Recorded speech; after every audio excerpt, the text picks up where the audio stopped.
Every single month, thousands of people file a brand new business on Sunbiz here in Florida. And most of them believe that once they hit submit, they are legal. And they're not even close. That filing is one step of a checklist that most people never finish. And the steps they skip are the ones that trigger fines, shutdowns, and personal liability. Now in this video, I'm gonna walk you through the complete legal checklist for starting a business in Miami. The entity, the licenses, the permits, all three layers of governments you need to satisfy before you can legally open your door. And by the end of this video, you'll know exactly what to file, where to file it, and the order to do it in. All right, now you're probably thinking, okay, I filed my LLC, I got my EIN number, I'm done. That is exactly the mindset that gets most people shut down, because Miami is not one government. It is three stacked on top of each other. State, county, and city, and each one has its own paperwork with its own penalties. Now in a moment, I will show you the one document that almost nobody in Miami knows about that can stop you from occupying your own office. But first, we start at the foundation. Everything begins with what I call the foundation filing. This is your entity. For most Miami businesses, that means a Florida LLC filed with the Division of Corporations through Sunbiz. Now you file articles of organizations, you name a registered agent with a physical Florida street address, and you pay the filing fee. And within a few days, more or less, the state confirms your company exists. Congratulations. Now here's where most people stop. And here's where the danger begins. Every entity needs what I call its internal rulebook. For an LLC, that is your operating agreement. For a corporation, those are your bylaws. And here's the trap. Florida does not require either one when you file. Sunbiz never asks for them. So thousands of owners never create them. But without that internal rulebook, Florida's default statutory rules run your company for you. Now, rules you never read, rules you never agreed to. Now, if you have a partner and no agreement, you have handed the state a blank check to decide your disputes. And for corporations, skipping bylaws is even more dangerous because failing to follow basic corporate formalities is one of the first things that opposing counsels look for when they try to pierce your corporate liability protection and come after you personally. There is one more piece of the foundation filing. If you plan to operate under any name other than your exact legal entity name, Florida requires you to register that fictitious name with the state. Skip it and you can run into real problems enforcing your own contracts. Now, if you have a company, but a company is not a business, because a company that exists on paper still cannot legally sell anything in Miami. And that is where the second layer comes in. So next comes the federal piece. And it is the easiest one on the entire checklist. You get an EIN number from the IRS. It is your business's social security number. You need it to open up a bank account, hire employees, and file taxes. And here is something that surprises most people. It is completely free directly from the IRS website. If a website is charging you for an EIN, you're paying a middleman for nothing.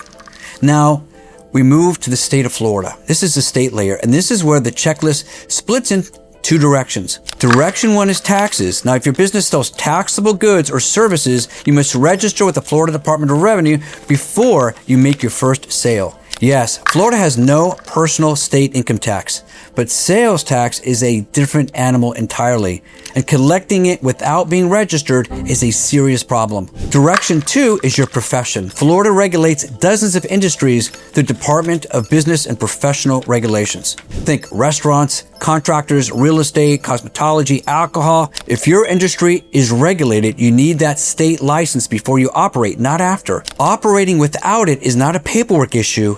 In some industries, it's a crime. So be careful here. Now, most people assume that the state is the finish line. It is actually the halfway point, because now we descend into the layer where Miami businesses get blindsided the most. Here's where we hit what I call the double tax receipt trap. Miami-Dade County requires every business operating in the county to obtain a local business tax receipt. This is what old-timers still call an occupational license.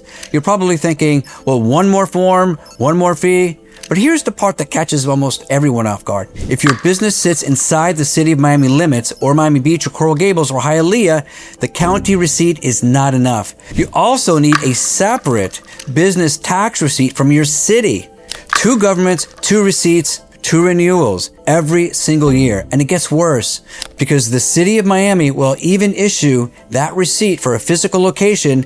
You need the document I mentioned at the beginning, the certificate of use. The certificate of use is the city's confirmation that your specific business activity is legally allowed at your specific address under the zoning code. No certificate of use, no legal occupancy. And I've seen owners sign long-term leases, build out their space, and then discover their business type is not permitted at that particular address. The lease does not care. The landlord doesn't care. The zoning code wins every single time. So burn this sequence into your memory. Zoning first, then the lease, then the certificate of use, then the tax receipt. Most people do it exactly the reverse order, and reversing it is how a dream location becomes a legal dead end. Get the sequence right. And one more note, if you're building out, renovation, or even putting up signage, you'll need building permits on top of everything else. Miami takes unpermitted work seriously, and unpermitted work follows the property. You made it through all 3 layers, you are open, and you are legal. And this is the moment where Florida sets its quietest trap. Every Florida entity must file an annual report with the state between January 1st and May 1st. It's not optional. It is not a tax return. It is a simple update filing. Miss that May 1st deadline and Florida hits you with a substantial late penalty. No exceptions, no mercy. Keep ignoring it and the state of Florida dissolves your company altogether if you don't do that within a couple of months.